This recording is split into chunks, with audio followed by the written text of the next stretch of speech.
뭐 세상에 이런 일이 나오는 그런 집이라고 볼 수는 없습니다. 지금부터 한번 상상을 해볼까요? 본인들, 그러니까 제가 집주인인데요. 세입자가 집을 비울 때 어마어마한 쓰레기 더미를 남기고 그냥 간다면 여러분은 어떤 생각이 드시겠습니까? 지금 온라인 커뮤니티에 올라온 사진 크게 한번 만나보겠습니다. 이 보배 드림 한 온라인 커뮤니티에 제보된 사진인데요. 양지인 변호사님. 저게 정말로 세입자가 집 비울 때 저렇게 하고 그냥 나간 게 맞는 거예요?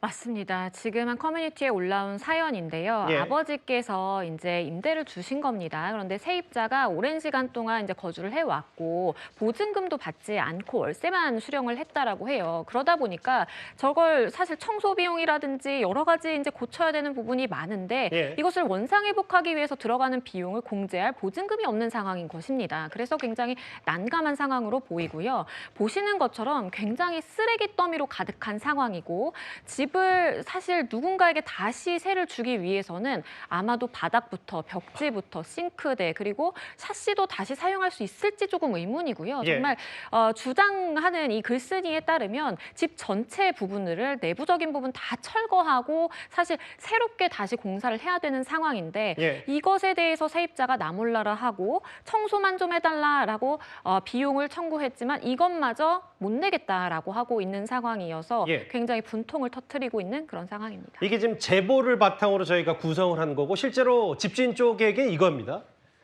세입자가 방에 쓰레기 모아놓고 청소비 지급도 거부하고 그냥 나가버렸다. 근데요, 이 부분이 좀 눈에 띄는데요, 양 변호사님. 형사 고소 결과는 혐의 없습니다. 이게 법원 판단은 왜 이렇게 나온 거죠?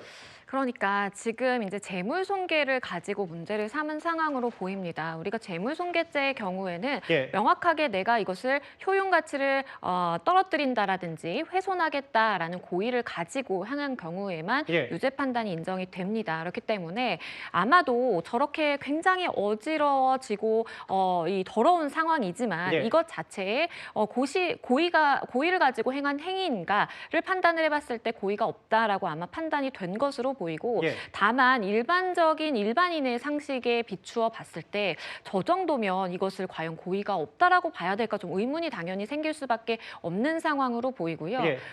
일단은 세를 주신 임대인의 입장에서 살펴보자라고 한다면 예. 청소비가 100만 원이 넘게 들어갔고 말씀드린 것처럼 내부 집기류라든지 뭐 바닥, 벽지 다 새로 해야 되는 그런 상황이기 때문에 예. 막대한 손해가 초래할 수밖에 없다. 그런데 형사적으로도 처벌이 안 된다라고 하니까 굉장히 답답하다라는 심경을 밝혔습니다. 근데 저 정도 사진이면 현장의 모습이라면 세입자가 나는 이래저래 해서 이렇게 하고 그냥 나갔다라고 변명과 항변하기가 좀 어려울 것 같은데 구자령 변호사님.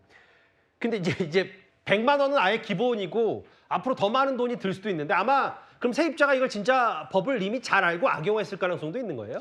그렇죠. 사실 쓰레기를 일부러 매립하거나 투기해 놓고서 도망가는 경우들 이런 것들이 손괴죄로 다루어졌던 사례들이 있거든요. 예. 근데 원칙적으로는 쓰레기나 이런 것들은 손해의 영역이다. 민사적으로 그 손해를 배상받아라. 손괴죄까지 인정되기 위해서는 괴당히 고도의 입증을 해라. 이제 이런 게 법원에 확립된 판례거든요. 예. 그래서 실제로 땅을 매수하겠다 이렇게 한 다음에 거기에 뭐 쓰레기를 매립해 놓고서 그 계약을 취소하거나 문제됐던 사례들도 있긴 있습니다. 네. 근데 아마 이런 부분까지 고려했던 게 아닌가. 이게 지금 보통 일반인 같은 경우에 이런 게 두려워서 스스로 치우거나 형사 고소했을 때는 이거 내가 다 피해 변상하겠다 이렇게 정리를 하게 마련이거든요. 아니, 그게 상식이고 기본이고 법적으로 가는 문제가 아니라 저건 일반적으로 보통 저렇게 해야 되는 게 맞는 거잖아요. 저기에 사실 살기는 했나 싶을 정도로 저 공간에 쓰레기를 저렇게 놓고 어떻게 세입자가 살았을지 자체도 의문스럽기 때문에 저는 예. 사실 손괴죄 성립에 대해서도 경계선상엔 있었던 사안 아닌가 이런 생각을 합니다. 알겠습니다.